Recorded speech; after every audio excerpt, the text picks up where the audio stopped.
korobada, kajale pele, muso se jale pele korobada, muso moye kele papa, na muso magajinya.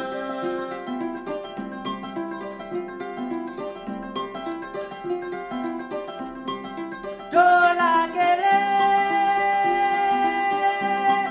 badona jola kele.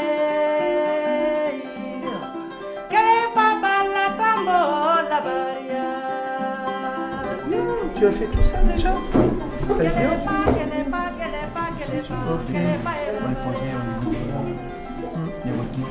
Oui, très bien. À l'époque où on a créé Récif, il existait un grand besoin de solidarité avec des personnes qui n'arrivent pas à trouver du travail parce qu'il leur manquait quelque chose. Et que cette quelque chose, il suffisait qu'il y ait un organisme qui puisse être attentif. Vraiment, l'esprit, c'est un esprit de fraternité, un esprit de solidarité qui nous a poussé à créer cette association. Et donc Récif aujourd'hui est un centre de formation qui non seulement forme des personnes de bas niveau, on forme aussi des personnes de tous les niveaux, mais des personnes en difficulté. Mais également nous accompagnons de plus en plus de personnes sur des prestations courtes ou moyennes pour les aider à retrouver un emploi. Ce que nous souhaitons, c'est vraiment de permettre la promotion sociale, culturelle et professionnelle de chaque personne qui a besoin de Récif. Donc Récif, pour ce faire, il a besoin de continuer à travailler sur la mise en place d'un réseau de partenariats, puisque nous ne pouvons pas répondre à tout seul. Et parce qu'on ne peut pas répondre à tout seul, on a besoin des autres aussi. Les autres, ça peut être les autres centres de formation, ça peut être des associations, ça peut être le pouvoir public, ça peut être les donneurs d'ordre. Et je crois que c'est ensemble qu'on pourra construire des solutions adaptées aux besoins de notre public. Nous travaillons sur l'être humain. Et l'être humain, il peut avoir aussi à certains moments des difficultés. Et c'est peut-être là qu'on voit la différence de Récif par rapport à d'autres. C'est que nous sommes extrêmement attentifs à nos stagiaires. Comme nous aussi, on est très attentifs à nos salariés. Je crois que le conseil d'administration aussi de Récif est une instance qui permet aussi une cohésion, qui permet aussi que l'amitié existe. Et c'est très agréable de travailler avec des gens avec qui on s'entend bien, des personnes qu'on aime bien. Je participe parce que je crois bien aux valeurs que Récif porte. Elle a porté et continue à porter pour tout le monde. Voilà. Ce qui sont solidarité déjà, humanisme parce qu'elle aide les êtres humains qui sont en difficulté à retrouver leur chemin, à être reconnus par la société et redémarrer sur de bonnes voies. Voilà, c'est la mission de Récif. Personnellement, ce que je vois, c'est que Récif, c'est une grande famille. C'est une grande famille. J'ai l'impression que chacun est acteur là-dedans. Chacun. C'est vrai, pour la hiérarchie, il faut bien directeur, président et tout ça, mais j'ai l'impression que tout le monde, comme si il travaille pour lui. Ça c'est très important, ça. Si Récif doit se distinguer des autres associations, c'est, je crois, par le lien humain qui unit le CA, la direction, les salariés. Je crois qu'on est tous dans une même chaîne de solidarité et dans un même but de parvenir à un résultat positif pour permettre que, à la mesure de nos moyens, un progrès social puisse être accompli à tous les niveaux. Nous intervenons. Si je devais définir Récif, je crois que je dirais que c'est un oasis de solidarité dans un monde d'indifférence. Avant, j'étais, on va dire, à la maison et j'avais, par rapport à mes problèmes de santé, donc de là, j'en avais marre du système maison, télé et tout, et j'ai voulu me reprendre en main. Et de là, j'ai été orientée par la NPE et par le Cap Emploi, Récif, pour que je puisse justement améliorer le français comme j'avais beaucoup de lacunes. Après avoir fait mes 3 mois chez Récif, et je suis allée faire agent d'entretien des locaux et j'ai réussi à avoir mon diplôme. Et voilà, quoi, en fait. Et après, je suis partie travailler à la clinique de l'Estuaire. Je vais plus parler pour Récif parce que ça a été le déclencheur par rapport aux formateurs qu'on a eus. Des gens très compétents, très à l'écoute. Et même quand on a l'impression qu'on vaut rien, pendant des années et tout, on a l'impression qu'on sait rien et tout, c'est des gens qui nous permettent de nous reprendre en main et nous revaloriser et nous redonner confiance. Et là, moi, j'ai eu envie, et jusqu'à maintenant, sincèrement, j'ai passé ma formation et tout, ça m'a permis d'avoir mon diplôme. Et encore, là, on m'a dit, tu es capable d'aller jusqu'au bac et beaucoup plus loin. Et là, ça me fait du bien, quoi. Là, je peux parler à moi-même, à mes enfants, à ma mère, aux gens autour de moi. Je suis plus celle que j'étais avant. Celle qui sous-estimait, celle qui se regardait plus dans une glace telle que j'aurais dû me voir. Mais Florence, Bertrand, Nathalie, Isabelle, c'est des personnes que je n'oublierai jamais. Parce que franchement, ils m'ont nourri le cœur. Alors j'avais passé des tests pour entrer en prépa concours pour l'école d'infirmière. Malheureusement, j'avais raté les tests suite à un niveau trop faible en maths. Donc il me fallait une remise à niveau en maths. Du coup, on m'a proposé la formation du préqualifiant au Récif. Donc la formation a duré 3 mois. Donc ça m'a permis de remettre à niveau les maths, également tout ce qui était français, et de me donner des bases au niveau tout ce qui était sanitaire et social. Suite à ça, j'ai pu faire des stages qui m'ont permis de valider mon projet de devenir infirmière. Et j'ai eu la possibilité, suite à cette formation, de travailler à l'hôpital. Et j'ai pu rentrer en préparation au concours, puis me voilà maintenant étudiante à l'école d'infirmière. Donc cette formation m'a apporté beaucoup. Donc j'ai gagné au niveau de l'aisance à l'oral. J'avais vraiment peur par rapport d'être face à des gens que je connaissais pas. Donc c'était ça qui faisait la timidité encore plus. Donc déjà le fait d'avoir réussi à passer l'oral au concours, le fait d'avoir fait la formation, ça m'a énormément aidé à passer ce cap-là et de faire mes stages grâce à la formation, puis travailler à l'hôpital, c'est ce qui m'a aidé. Donc j'ai plus de facilité à faire du relationnel avec notamment les patients dans le métier d'infirmière. Je viens du Sénégal. Comme formation, aussi nous, ça c'est en oral pour apprendre l'instrument à jouer. Peut-être il n'y a pas de diplôme, mais avant toujours, j'ai fait que la musique, quoi. Ouais, mon métier c'est la musique. À Recife, ils m'ont appris beaucoup de choses sur la langue française.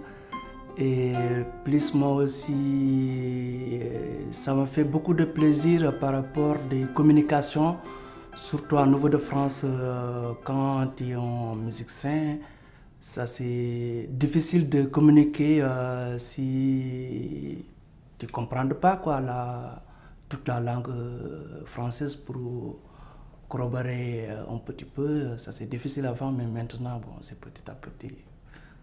Ce qu'on cible, c'est surtout la remise à niveau face aux difficultés de français, de mathématiques, de logique, d'informatique et d'autres modules, techniques de recherche d'emploi, apprendre à apprendre, retrouver une certaine estime de soi pour pouvoir rebondir sur soi et être plus autonome pour s'inscrire dans une dynamique d'insertion sociale et professionnelle.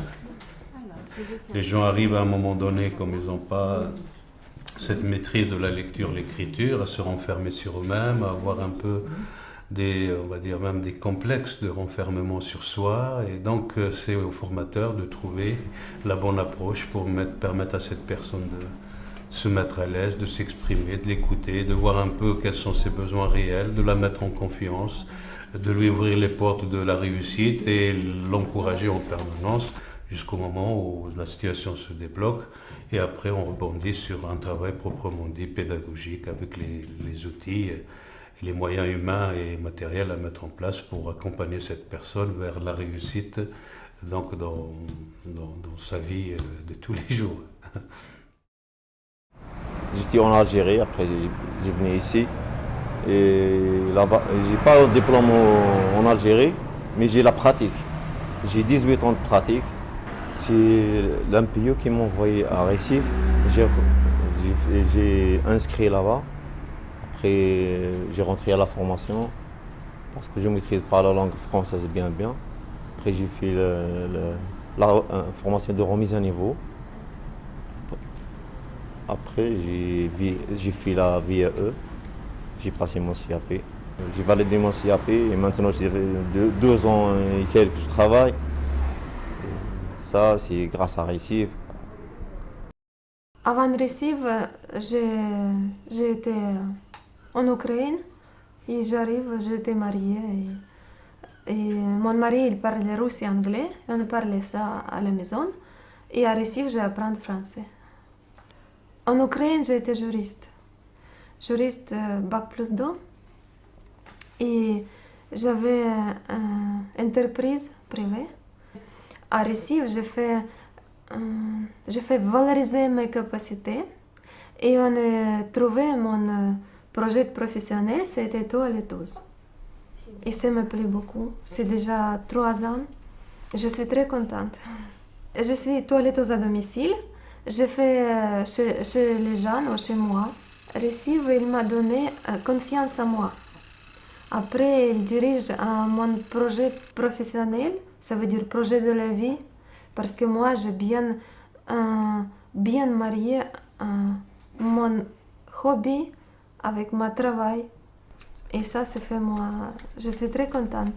Oui, Recife m'a aidé beaucoup, beaucoup. Ça, c'était une rencontre qui changeait à mon vie beaucoup de choses. Nous, on a un travail un peu particulier. On travaille le projet professionnel avec la démarche du bilan de compétences. Donc on est toujours en train d'essayer d'adapter les outils à la réflexion qui est menée par les personnes, par exemple, qui sont en doctorat. Et il y a des évolutions, puisqu'avant, on n'avait que des publics très éloignés de l'emploi, et aujourd'hui, on commence à recevoir des jeunes diplômés. Donc il a fallu qu'on adapte nos outils par rapport à cette nouvelle typologie. Je pense qu'on accueille les personnes avec ce qu'elles sont, et qu'on a tous à cœur de les restaurer dans l'estime de soi et dans la capacité, enfin en tout cas dans la capacité à se projeter dans la réussite.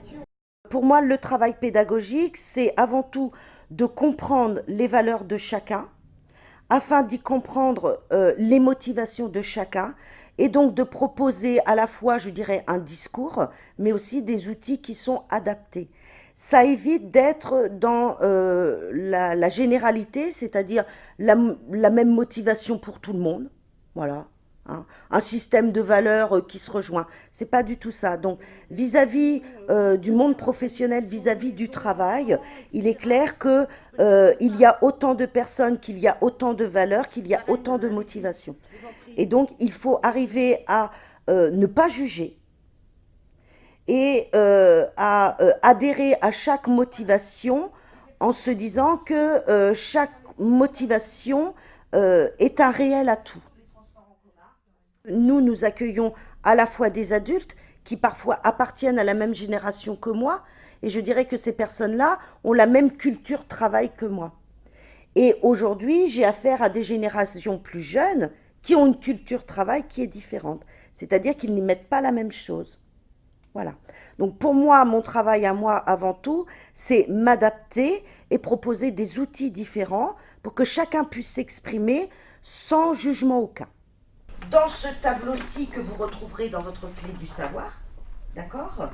Eh bien, vous reporterez toutes les hypothèses que vous avez validées.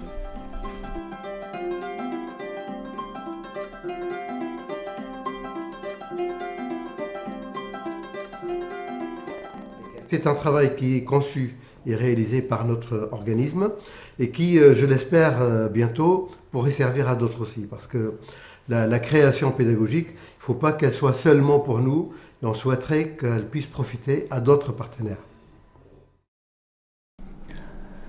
Avant, j'étais en Algérie, j'arrivais ici en France en 2006. J'ai un CAP en réparation automobile. Et tellement ici, il n'est pas valable. Et on a fait la validation d'acquis ici à Recife. Et il explique bien les choses, comment étape par étape, on fait quoi avant, on fait quoi après, pour bien pas mélanger les pinceaux, comment dire. J'ai eu le diplôme de CAP de maintenance automobile. Je suis mécanicien qualifié chez Norauto, ça fait depuis 5 ans.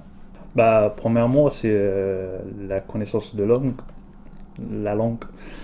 Et elle m'a aidé, hein, parce que j'ai rentré, surtout au niveau écriture et lecture, c'est un peu bazar. J'arrive pas à lire, j'arrive pas à écrire. C'est grâce à la formation Récif, la mise à niveau qui m'a aidé, quoi. Je suis heureux de faire cette formation parce qu'elle m'a permis d'avoir un diplôme et de bien trouver un boulot qui j'aime, quoi. Moi, ce que j'ai constaté avant de venir à Récif, j'ai fait 5 centres de formation. Je suis arrivé, j'ai tout de suite senti que l'humain était au cœur de la préoccupation des équipes ici. Je me suis tout de suite senti bien dans l'équipe pédagogique. J'ai d'ailleurs été accompagné par Mohamed Bentaleb à l'époque, et puis Reda Cherif évidemment, qui savent insuffler la dynamique. La dynamique qui est une dynamique de relationnel, surtout, parce que c'est le cœur de notre métier, c'est ça qui va nous faire vivre, c'est ça qui va nous faire bouger, qui va nous motiver, parce que l'humain est vraiment au cœur de notre préoccupation. Récif est un lieu très convivial. C'est un lieu aussi qui est reconnu comme amener les gens à accéder à des codes, des repères, mais sans violence. On n'a pas de jugement de valeur, on est là vraiment pour les aider. On porte plusieurs casquettes. C'est-à-dire que les valeurs, ça peut être aussi, on est accompagnant, on est écoutant, on peut être gendarme, on peut être éducateur. Et ça, je pense qu'on a plusieurs registres sur lesquels on joue. C'est pour ça que toutes les personnes qui travaillent à Récif, on a la chance de travailler avec une équipe dynamique et qui croit dans ce travail, qui n'est pas facile tous les jours, parce qu'on se pose aussi des questions nous-mêmes. Quand on revient le soir, on se dit comment on va faire pour pouvoir attaquer une autre journée, mais avec une autre pratique, parce que ça n'a pas marché la veille ou la semaine dernière, on sait. Et je pense que c'est la force de Récif, c'est d'avoir les mains libres, les pieds libres, pour organiser son travail pédagogique et faire en sorte qu'il soit performant. Alors c'est vrai que la plus grande des satisfactions qu'on a, c'est quand on voit le changement chez les gens. C'est-à-dire qu'ils arrivent, ils n'y croient plus. Ils sont déstructurés, ils sont démobilisés, ils repartent avec une estime de soi qui est meilleure. C'est quelque chose qui va nourrir la personne. D'avoir une meilleure estime de soi, ça va permettre à la personne de rebondir. Je pense qu'on assiste à une chrysalide là. Et que si on réussit ce papillon qui émerge, on a tout gagné. On a tout gagné pour l'insertion de la personne. Alors moi je suis une jeune formatrice qui vient d'entrer à Récif sur l'action de formation Défi, donc qui est un dispositif expérimental de formation pour les femmes en vue de leur insertion. J'accompagne les femmes 2 après-midi par semaine. J'interviens sur l'estime et l'image de soi et sur le projet collectif en vue des 10 ans de Récif. Donc mon parcours de formation, en fait j'ai travaillé 10 ans en coiffure, donc chez le meilleur ouvrier de France. Et ensuite, après avoir eu mon enfant, j'ai pris un congé parental qui a un peu duré et puis je me suis fait remercier malheureusement. Et j'ai eu envie de changer. J'ai eu beaucoup de difficultés à trouver ma voie. Et lorsque j'ai eu l'occasion, ou même la chance, je devrais dire, de faire un VSC, un valoriser ses capacités mixtes au sein de Récif, j'ai donc découvert vraiment la voie qui me plaisait et donc mon projet professionnel est d'être formatrice. Alors ce qui me motive, c'est le contact avec les gens, c'est les aider, c'est tout ce que je peux faire pour qu'elles se sentent mieux, principalement. Bon là je parle de mon action de formation donc des femmes, pour qu'elles se sentent mieux, qu'elles arrivent à s'intégrer, qu'elles prennent une confiance en soi, qu'elles se... Voilà, j'ai envie de leur apprendre ce que moi je sais, leur transmettre. Et voilà, et j'adore vraiment venir travailler avec les gens. Peu importe que ce soit homme ou femme, voilà, j'aime beaucoup les aider. Je suis arrivée d'Algérie en 2005. 2005, oui, mars 2005. Après, j'étais à la maison parce que j'étais enceinte. Après quand j'ai accouché ma fille, j'ai cherché des formations. C'est là que j'ai été chez Récif. J'ai fait une formation de remise à niveau là-bas, 6 mois à peu près. Après, j'ai fini la formation. Après, ils m'ont appelé pour une autre formation de 9 mois. Voilà. En fait, c'est là que je commençais vraiment mon projet professionnel. Là, ça m'apportait déjà beaucoup. Déjà, la première formation, j'ai amélioré un petit peu le français parce qu'avant, je ne parlais pas du tout comme ça le français. Après, déjà, je parle mieux qu'avant et ça m'a apporté beaucoup de choses en fait dans ma vie. Maintenant, j'ai ma voiture, tout ça, c'est à cause des formations que je fais. Ah bah maintenant, j'ai travaillé déjà dans les salons un petit peu à gauche à droite. Et là, bah, j'ai mon salon, j'ai mon propre salon. Bah, je suis contente, ça fait 4 ans. J'ai juste fait une formation qui s'appelle valoriser ses capacités. Voilà. Et le mot est vraiment exact, le mot est parfait pour moi, parce que moi, ça m'a permis de valoriser mes capacités qui étaient enfouies quelque part en moi par cette période de la traversée du désert, comme on dit. Les formateurs nous ont donné vraiment confiance en nous. En ce qui me concerne, moi, j'étais vraiment... J'étais très très mal et franchement, Recife m'a donné une lueur d'espoir dans ma vie professionnelle. Aujourd'hui, donc, je travaille comme médiatrice à la mairie du Havre. Je travaille dans les familles en difficulté. Je ne sais pas comment vous l'expliquer, mais c'est merveilleux ce que je fais actuellement. Parce qu'on travaille pour la famille, pour l'enfant, l'épanouissement et la sérénité de l'enfant.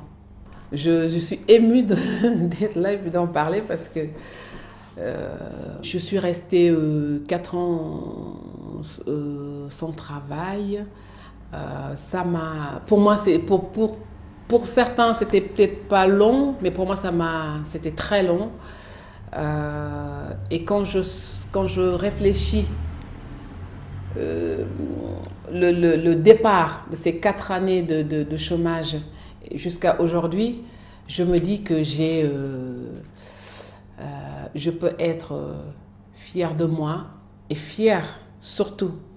Et en même temps, j'ai de la reconnaissance pour tout ce monde qui m'a poussée, qui m'a tirée vers le haut. Je les remercie infiniment.